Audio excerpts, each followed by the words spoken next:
मुख्य निवडणूक निरीक्षक शीतल तेली उगले यांनी आज माध्यम कक्षाला भेट दिली। सोशल मीडिया आणि पेड न्यूजवर विशेष नजर ठेवण्याचे निर्देश त्यांनी अधिकाऱ्यांना दिले। पेड न्यूजच्या प्रकरणांवर तत्काळ कारवाई करण्याचे आदेशही त्यांनी दिले आहेत। कोल्हापूर महापालिका निवडणुकीच्या पार्श्वभूमीवर आज मुख्य निवडणूक निरीक्षक शीतल तेली उगले यांनी राजारामपुरीतील व्ही.टी. पाटील सभागृहात स्थापन करण्यात आलेल्या माध्यम कक्षाला भेट दिली। त्यांनी माध्यम कक्षाच्या कामकाजाची पाहणी करून आवश्यक सूचना दिल्या।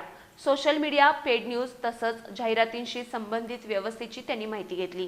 प्रचाराचा कालावधी संपल्यानंतर म्हणजेच 13 जानेवारी 2026 रोजीच्या सायंकाळी 5:30 वाजल्यापासून ते मतदान प्रक्रिया संपेपर्यंत म्हणजेच 15 जानेवारी 2026 पर्यंत जाहिराती आणि सोशल मीडिया पोस्ट्सवर विशेष लक्ष ठेवण्याचे स्पष्ट निर्देश त्यांनी दिले। पेड न्यूजच्या प्रकरणांवर तत्काळ कारवाई करण्याचे आणि सोशल मीडिया प्लॅटफॉर्म्सवर होणाऱ्या प्रचारावर सतत नजर ठेवण्याचे आदेश त्यांनी यावेळी दिले।